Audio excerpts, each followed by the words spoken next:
श्रुतिस्मृतिपुराणानाम् आलयं करुणालयं नमामि भगवत्पादशङ्करं लोकशङ्करम् अज्ञानाञ्जन्हवीतीर्थं विद्यातीर्थं विवेकिनां सर्वेषां सुखदं तीर्थं भारतीतीर्थमाश्रये विद्याविनयसम्पन्नं वीतरागं विवेकिनं वन्दे वेदान्ततत्त्वज्ञं विधुशेखरभारतीम्. Dear friends, welcome to the next session of PRABODHA SUDHAKARA. So today we are going to start from verse number 85, which is the last verse of the Vairagya Prakaranam. Let us read. Vismritya Atmanivasamutkata Bhavatavyam Chiram Paryatan Santapatraya Dirghadavadahanat Jwalavali Vyakulaha Valgan Phalgushu Supradiptanayanaschetah Kurango Balad Ashapashavashikrutopi Vishayavyaghrair Mrisha Hanyate. As we have been seeing in the previous verses, Bhagavad Padar guided us in the teaching of Vairagyam. This verse is a warning.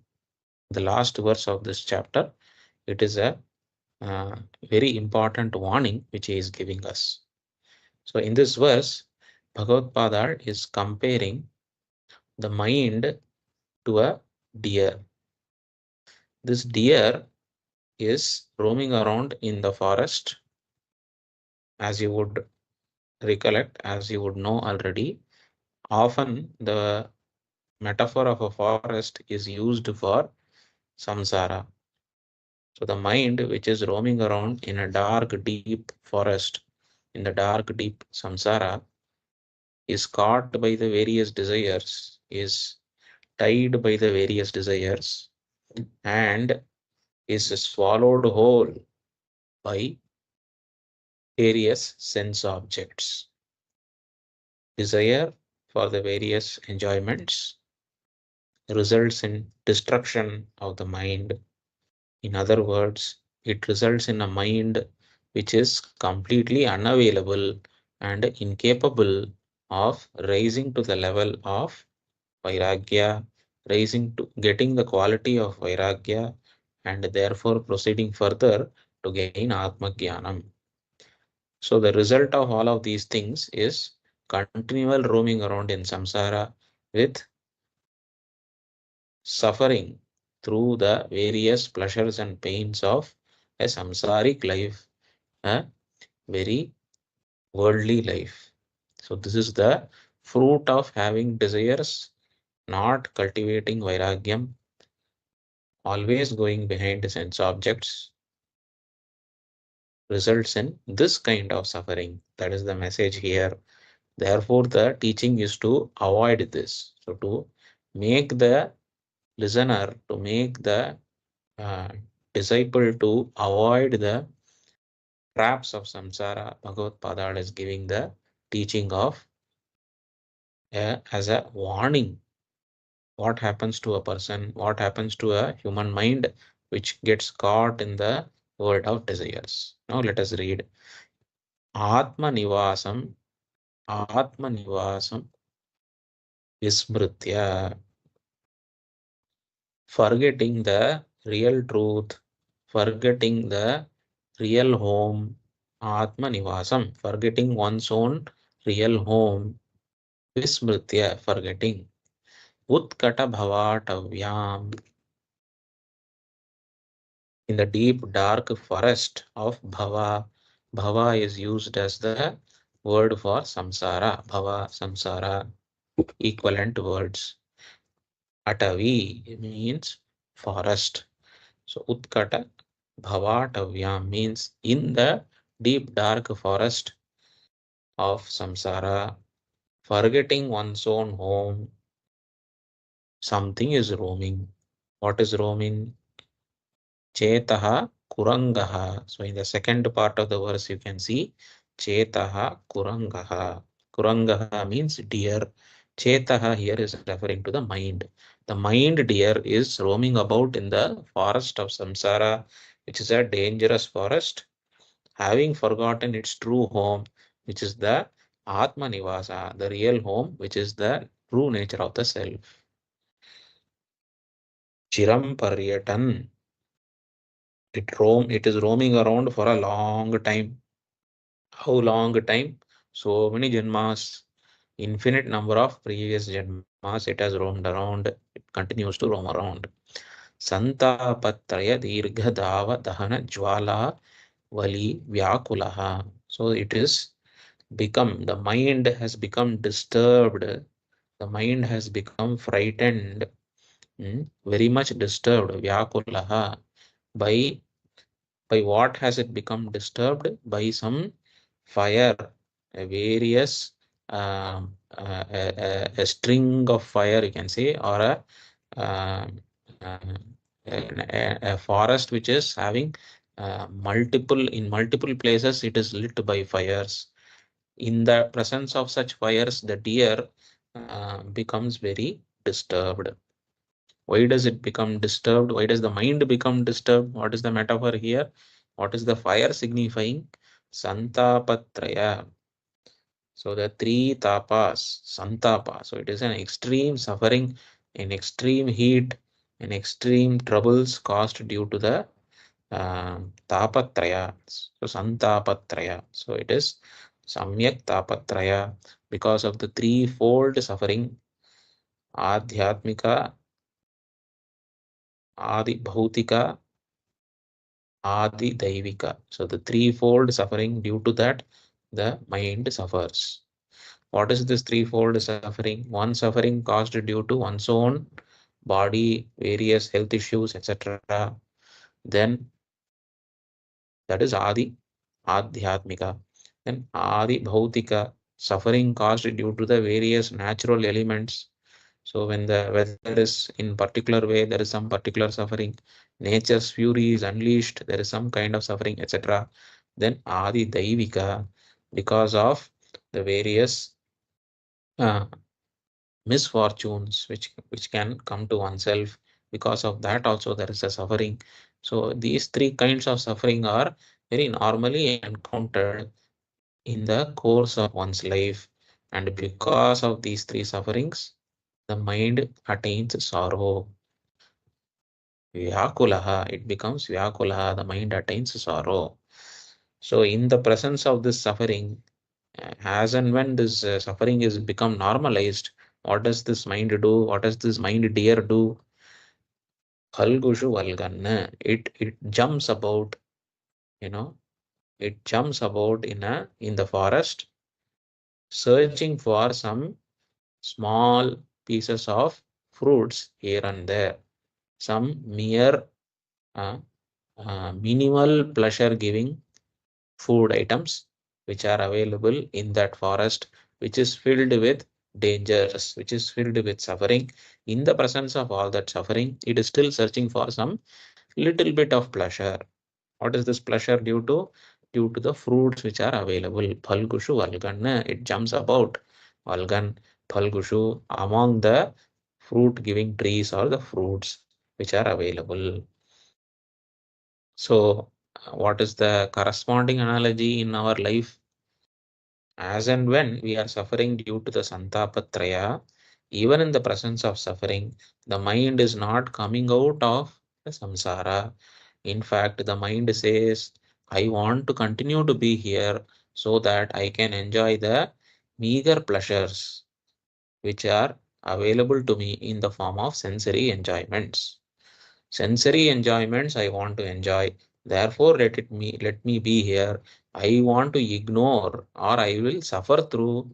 No problem. I will suffer through the various kinds of suffering which are there. Like that, the mind is saying, it seems. Mm. This stupid mind is what is being criticized here.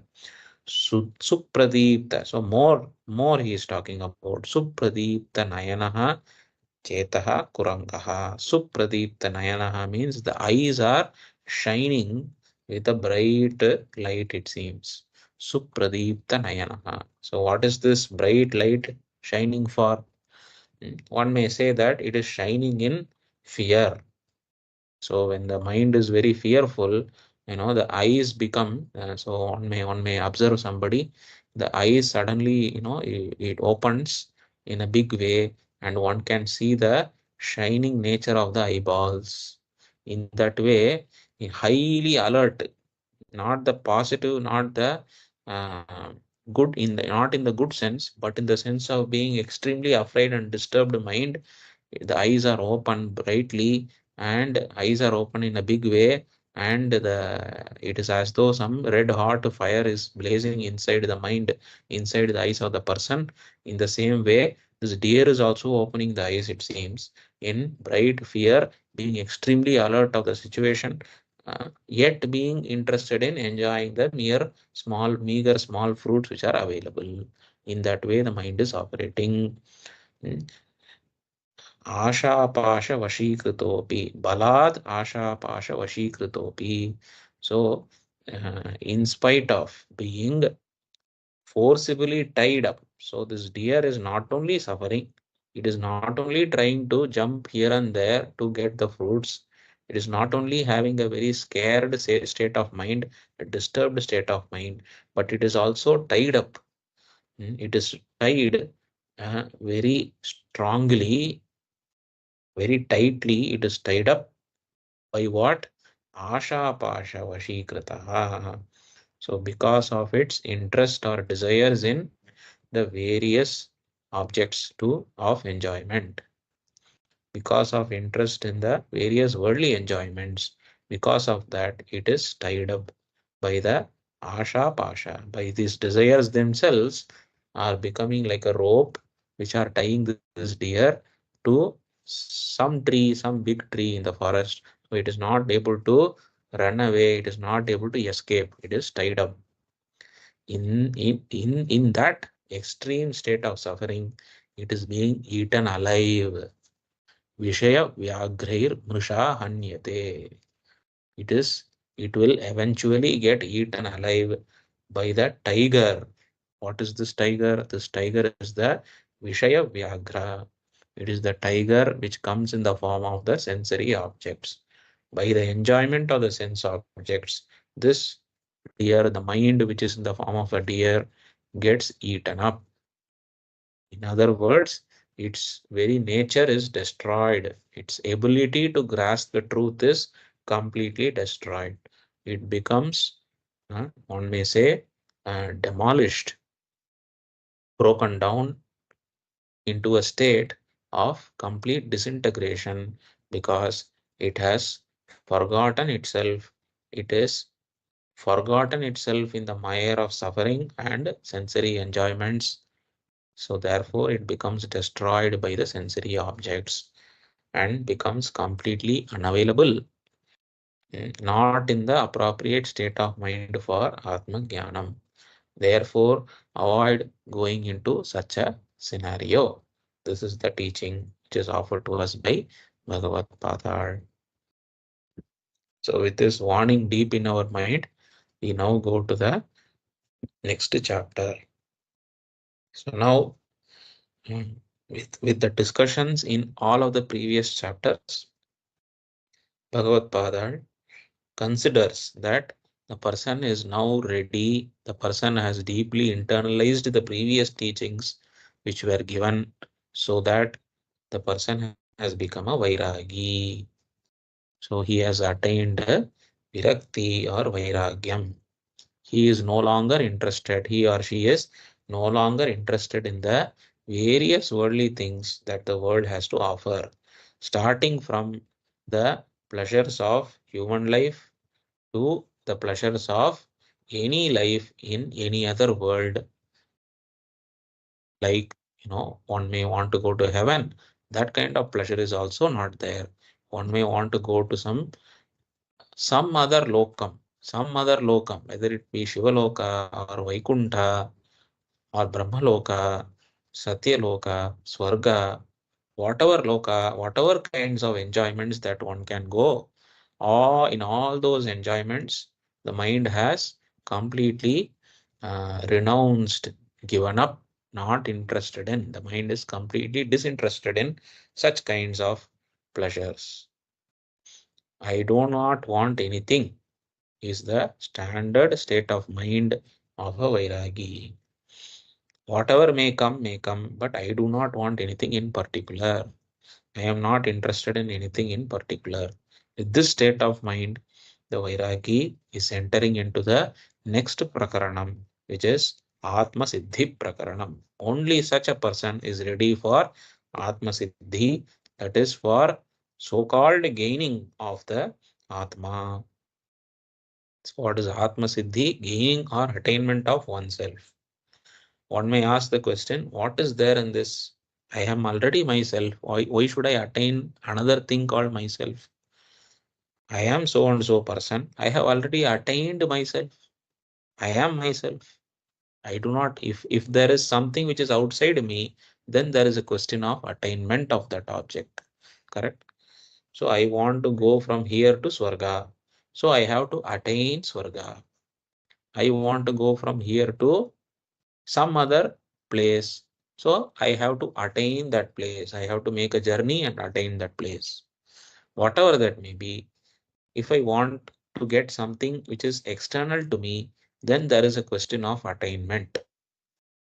However, here Atma Siddhi is the word which is used for this chapter. Attainment of oneself is the, one may say, a direct translation of that statement. So, if I am myself, what is there to attain about me? That question will definitely come to the inquisitive, curious, careful thinker, careful aspirant. Such questions will come. What is the answer to that question? Here, the observation is that when one says, I am such and such person, there is a two aspects to the statement. There is one aspect of the statement which is the truth, that is, I am.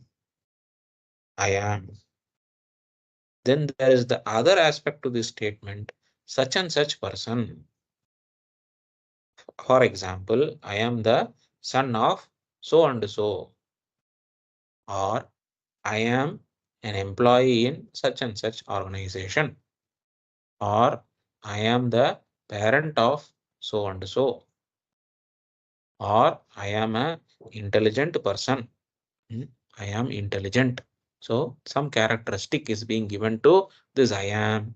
Some adjective is being provided to this I am.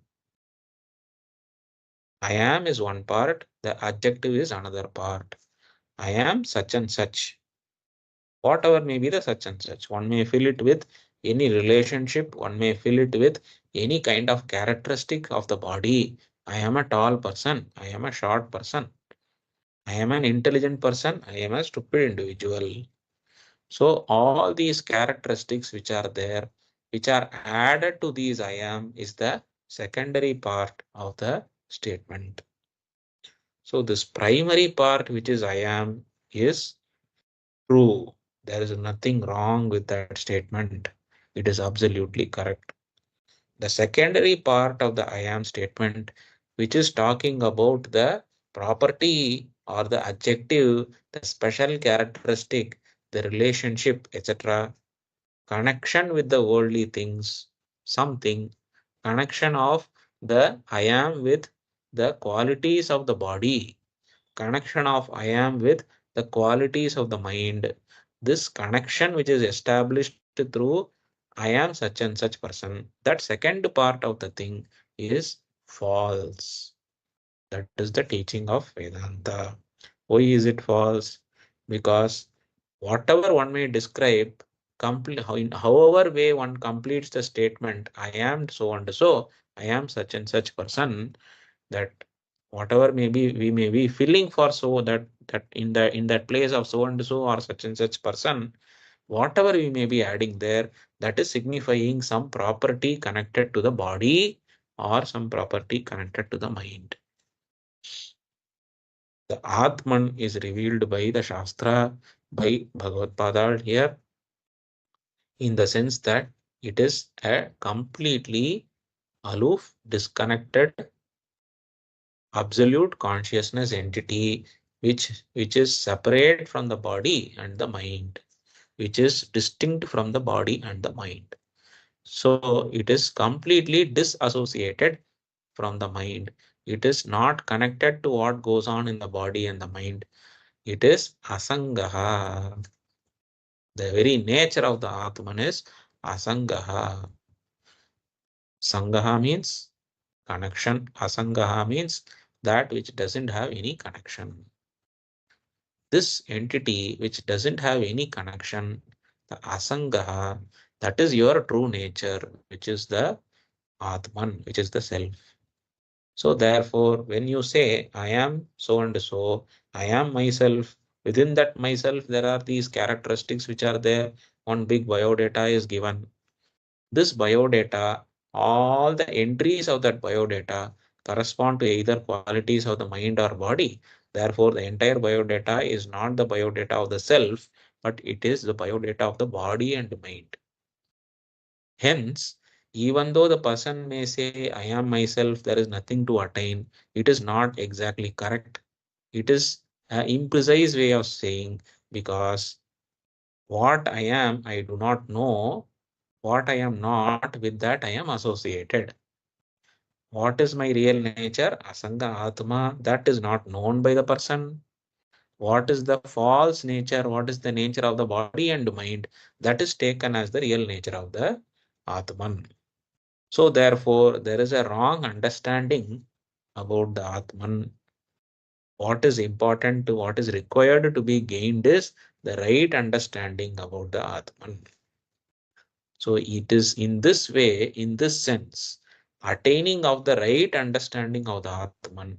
In this sense, the word Atma Siddhi is used. So one may say Atma Jnana Siddhi Prakaranam also.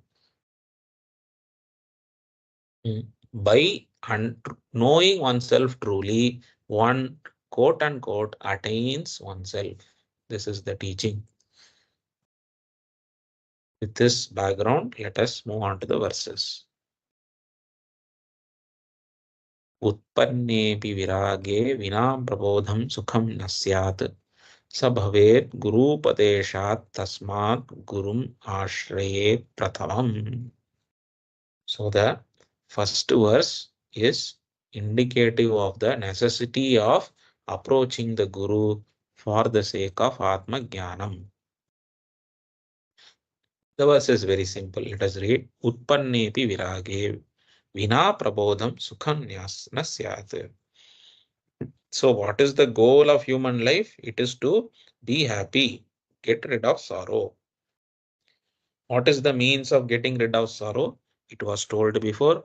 Prabodha, Atma Bodha, Brahma Bodha, Brahma Jnanam, Atma Jnanam, or in this context, in the when we are discussing the text Prabodha Sudhakara, Prabodha is the word used for Atma Jnanam. Prabodha is used here also in this verse.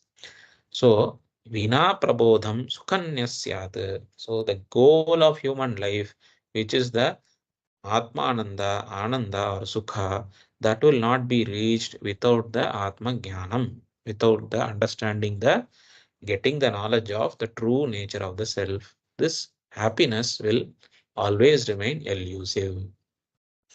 How to gain the Prabodha? In spite of Utpannepi Virage, in spite of the gaining of Viraga, Vina Prabodham Sukhanna Syat. In spite of having obtained Vairagyam, Viragaha means Vairagyam, without the knowledge of the self, without Prabodha, happiness is not attained. So how to gain this happiness? Sabhavet, it will be attained Guru Upadeshat, by the Upadesha of the Guru. Tasmat Gurum Ashrayet Prathamam. Therefore, you have to obtain, or therefore you have to go and surrender Ashrayet. Surrender at the feet of the Guru. First thing you have to do, once Vairagyam is gained, for the gaining of self-knowledge, which is helping you to, which is the direct means of getting the Atmananda, Ananda. For that purpose, you have to attain the, you have to surrender at the feet of the Guru. Tasmad, therefore, why therefore? Because it is gained via, because Atma Jnanam is gained via the Guru, Guru's Upadesha. Therefore, you have to surrender to the Guru for requesting him to teach you. That is the first thing to be done, the direct meaning of the verse. So, what is the special nature of the Guru that enables him to convey the teaching? Hmm. So Shastra says, first of all, the Guru is not somebody who is unlearned himself. Whom are we calling a Guru? Not any person who is having some subject knowledge. That is not the Guru. In the context that we are talking about, the Guru is Shrotriyam Brahmanishtam Guru. A person who is a Shrotriya. Shrotriya means one who is well versed in the Vaidika Parampara, the teaching of the Vedas, one who is himself a Shrotriya, one who has himself learned the teaching of the Veda, the Vedanta from his own Guru. He is coming in that parampara, Guru parampara. So he has a Guru who taught him. So he is a Shrotriyam, he is a Shrotriya. He has heard the teaching from his own Guru, the teaching of the Atman, the teaching of Veda and Vedanta. Whatever is necessary for you to learn, he has learnt it from his Guru. He is coming in the parampara. Then Brahmanishtam. He is not only learned the things from the Guru, but he himself, the Guru himself, by his own effort, by his own understanding, by his own experience and uh, deep insight, he has recognized himself as the true self, as the Atman itself. He has understood himself, he sees himself as Brahman and not as any other entity. He doesn't see himself as the body. He doesn't see himself as a mind. He doesn't see himself as a jiva, not as a person, not as a suffering individual, not as an enjoying individual, na karta, na bhokta, neither as a doer, not as an enjoyer, not as an jnata. He is the understands himself as the pure Atman, pure consciousness principle, without having any blemish. If he sees himself as the pure consciousness principle, he also understands Brahmanishtam. So he is firmly established in the nature of Brahman, in Brahman itself. He is established in Brahman. In other words, he understands, except for Brahman, except for me, myself, who is Brahman, there is no reality in the entire universe. No objects exist in the entire universe except for Brahman. So this Brahman is not some different entity from the world. The world is contained in this one and singular entity called Brahman, and that Brahman is I myself. This knowledge is known directly and without any errors, without any mistake, completely with with maximum conviction. The Guru has understood and grasped and established in this knowledge. This is called, such a person is called the Brahmanishta Guru. Shrotriyam knows the teaching from the Guru. He has, from his own Guru, he has got the teaching. Shrotriyam Guru, then Brahmanishtam Guru. He is also firmly established in the truth revealed by the teaching, and he knows the Advaitic truth. He sees himself as Brahman, which is non-different from all entities of the world, the entire material objects in the world, all the mental objects which exist, everything he sees as a reflection of himself. That's all. Nothing else. No duality is admitted here. Such a person is the Guru. This Guru is very rare entity in the world. We are all blessed indeed to have such a Guru in the form of our Acharyas of the Sringeri Parampara. So to such a Guru, go and surrender yourself. This is the teaching. Why you have to surrender? It has already been told, for gaining the knowledge, without which the goal of life, the attainment of Ananda, is not possible. One example is given for this. Why you have to surrender to the Guru? For that, one example is given. Here, the Shishya, the prospective Shishya, is compared to the Chataka bird. So this Chataka bird in the Indian scriptures refers to a special kind of bird which gets its water, which drinks water only in the form of rain which falls directly from the sky. In fact, they say the first rain or something which falls from the sky during the season, during that time only this bird drinks its water. Except for that time, it does not partake of water from any other source which is existing around it, even though those sources are easily available. So it is this bird is reflective of a very sincere sadhaka. In the tradition, it is a metaphor used for the sincere sadhaka who is very deeply interested in gaining the knowledge from the appropriate place, from the appropriate person, in the appropriate manner. So here the sadhaka is trying to gain the knowledge by approaching the appropriate giver of that knowledge, the teacher of that knowledge, who is the Shrotriyam Brahmanishtam Guru. In that way, this Chataka bird is also given as a metaphor. Now let us read. Yadyapi jaladher udakam yadyapi va prerako nilastatra tadapi pipasa kulitaha pratikshate chatako megham. So this Chataka bird is waiting for pratikshate. Megham pratikshate. It is waiting for the dark clouds to arrive, it seems. Why? Because the dark clouds are the significance, signifying the rain, for which it is waiting to drink those raindrops. Hmm. Pipasa kulitaha chatakaha. So this chatakaha is not a normal bird. It is a special bird which is pipasa kulitaha. It is very, very thirsty, extremely thirsty bird. Why not use the other sources of water around it? Like yadyapi jaladehe udakam. In spite of there being water in the ocean, udakam means water in the jaladehe means in the ocean or in the large water bodies which are around it. In spite of the water being there, yadyapi va prerakaha anilaha.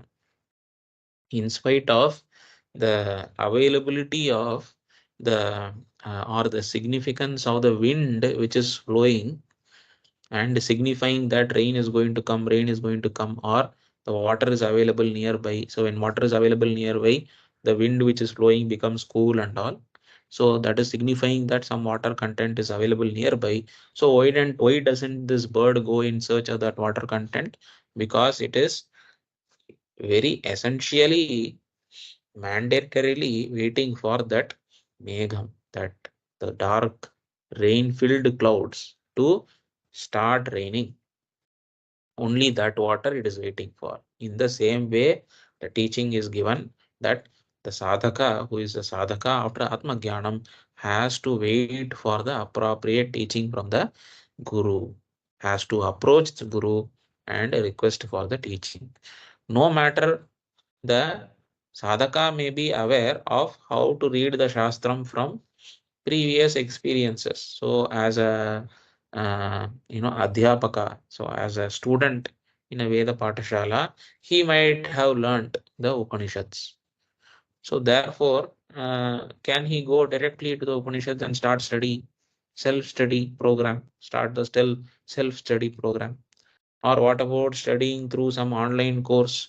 Recorded lectures of Vedanta is available, sir. I will take those lectures and start studying. Is it okay? So Shastra says this is okay, but it is not going to give you Brahma Jnanam. You may attempt it, but it is not going to give you Brahma Jnanam.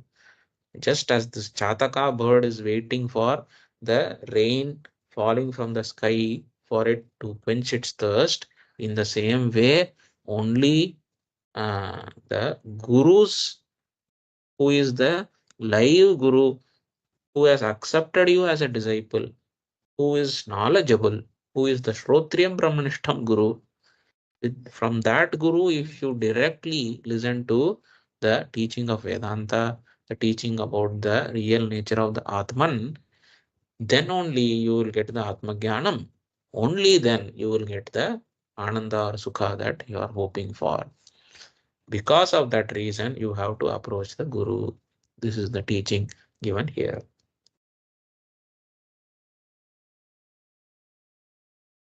Now, threefold, one may say, stages of understanding the truth is told here. Stages of understanding the truth. Now, when we say this word stages of understanding, some partial understanding, vague understanding, full, complete understanding, one may say. But in this, real understanding is the final understanding of truth. That is going to come here. But the intermediate understandings or the intermediate levels of knowledge are also guiding us along that path. So what is the three-staged guidance towards Atma Jnanam told here? Tredha Pratiti Rukta. Shastrat Guru Gurutaha त्रेधा प्रतीर्तिरुक्ता शास्त्रात् गुरुतस्तथा आत्मनस्तत्र शास्त्र प्रतीतिरादौ यद्वन् मधुरो गुडो स्थिति. So threefold level stages of understanding. Tredha pratitihi ukta. So threefold levels of knowledge are told. Shastrad. First level is through the Shastra. What is this to be described? Then second level, Gurutaha, via the Guru, through the teaching of the Guru Upadesha. The second level, Tatha Atmanaha, through the intuitive and deep understanding, conviction that one gains. That is the via the Atmanaha, by one's own effort, by one's own contemplation, one gains knowledge. This is the third level. This is the final understanding. Tatra Shastra Pratitiradau Yadvat Madhuro Gudostiti. So here one example is given for what is the first stage of understanding. That is the description of the sweet jaggery or the sweet guda. Guda here means one may say sugarcane, jaggery, etc. So this sweet jaggery is available, like that a Shastra is saying, it seems. So this person who is the sadhaka is being compared to the person who is desirous of having some enjoyable experience of eating something nice. So he is in search, just as the sadhaka is in search for ananda. In the same way, this person is in search for eating the sweet. Imagine. So first Shastra is telling. So he reads in a book. What does he read in a book? He reads that sweet is available. It is very tasty. Brahmananda exists. Brahman is there. That is the true nature of the world. That is the true nature of the self. Like that it is told.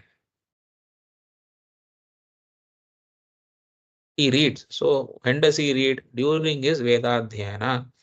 During the time that he is learning the scriptures from the Adhyapaka. He's learning the scriptures means not in a rigorous formal manner, but he is just studying as a student of the Vaidika Parampara. Just as any student of the Vaidika Parampara may study, in the same way this person is studying the Shastra, is studying the Veda, and he looks at it, and as he is studying, he notices the words Oh, Atmananda, Brahmananda, Brahman is there. Like that, he observes that these statements are appearing in the various shastras that he is studying. And what do these statements say? By attaining Brahman, Brahmavid Brahmaiva Bhavati. By attaining Brahman, one becomes like Brahman, one becomes Brahman itself. Brahmavid Anandam Apnoti. By attaining Brahman, one attains the greatest happiness. Like that, he is reading the scriptures and he is just observing it. And because of the Shraddha that that person has in the scriptures, he knows that what scriptures are telling cannot be lie. Scriptures are telling truth only. So therefore, whatever great thing I am searching for is available. Gudaha asti iti, he learns. Sweet is available for being consumed. If you eat sweet, you will feel happy like that. Madhuraha gudaha. So it's very sweet jaggery is available for consumption. Available. So where it is available, nobody knows. He doesn't understand. Brahmanandam is there. By attaining Brahman, one gets Ananda. How to attain? Some verses are told. Understanding is not there. Where should I go to attain? Something is told, understanding is not there. But guaranteed that something is there which will remove my sorrow, which will cause me happiness. So, Gudaha, Madhuraha, Gudaha, Asti. Sweet jaggery is available. In this way, like just like this, the Shastra is, or he learns from the Shastra, the idea about Brahman, availability of Brahman, he gets the faith first. This is the first stage of understanding. Once he gets the faith, what does he do? Agre Guru Pratitir Durat Gudadarshanam Yadvat Atma Pratitirasmad Gudabhakshanajam Sukham Yadvat. So what does he do now?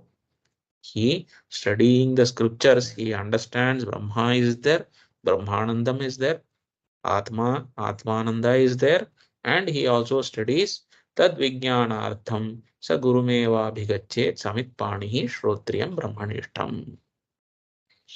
So for getting that knowledge, you go to Guru. So he approaches Guru as was told before. So the next Agre Guru Pratitihi. So what does he gain from the Guru? Durat Gudadarshanam Yaduvat. So what does the Guru do? Guru teaches this is the way. If you understand in this way, if you contemplate in this way, you yourself can attain Brahman. You yourself will attain Brahma Jnanam. In this way, the Guru is teaching. The Guru points to the real nature of the self. The person has to be available and receptive of the teaching. You see, even if the person is receptive, as and when the person is receptive to the teaching, the guru's pointing out will be grasped by the person. But the guru cannot directly give the Brahma Jnanam if the person is not being receptive or not following the instructions given by the guru for contemplation. Whatever instructions are given by the guru for contemplation, the Shishya, the Sadhaka has to contemplate in that way, only then the Jnanam is gained. So at the second stage, the just as a person who is aware of where the jaggery, sweet jaggery is available will say, if you go in that direction, take a left, take a right, or whatever, you will reach that place. In that place, sweet jaggery is available. Durat Gudadarshanam Yadvat. So he is pointing to the direction of going, and he is also pointing in that particular place, jaggery sweet is available. You go there and eat. Like that, Guru is pointing out, it seems. It is one metaphor. In the same way, Guru is pointing out the uh, method of contemplation by which one can arrive at the nature of the true nature of the self. This is pointed out the second stage of understanding. A great second, next stage. Then final stage is, as it was told, Atmanaha. By one's own contemplation, what does one achieve? Atma Pratitihi. This is one's own understanding, one's own conviction, having followed the teaching of the Guru, having followed the Guru's teaching is not independent teaching, it is teaching of Shastram. So having followed the teaching of Shastra through the words of the Guru, through the mouth, divine, lips of the Guru, having understood properly and then contemplating, he finally arrives at the real nature of himself, oneself, that is Atma Jnanam. So how is this? What is this comparison? By following the instruction given by the Guru, going along that path, he reaches that place where the jaggery is available, and then he eats that and enjoys it and has the happiness of eating that sweet. So, Goda Bhakshanajam Sukham Yadvat. So, when he gets that knowledge, it is as though he has gone and eaten Goda. Goda is jaggery, having eaten Bhakshana, having eaten it. What is the happiness which arises out of it? He can enjoy now. Only now, the direct happiness, the one's own happiness of understanding one's own nature is finally available to the Shishya. So this is the process. Shastra, in Shastra, he has the faith that moves him to the Guru. With the help of the Guru, following the instruction given by the Guru, he has to contemplate. The method is given by the Guru. The instructions, the teaching is given by the Guru. Technique of contemplation is given by the Guru. With that idea in mind, he contemplates and he arrives at the true nature of the self. He understands what is reality is. Once that is understood, only then Sukham, only then Ananda is available to that person. This is the process beautifully explained in a series of verses so far by Bhagavad Pada. We will stop here today and we will continue in the next meeting.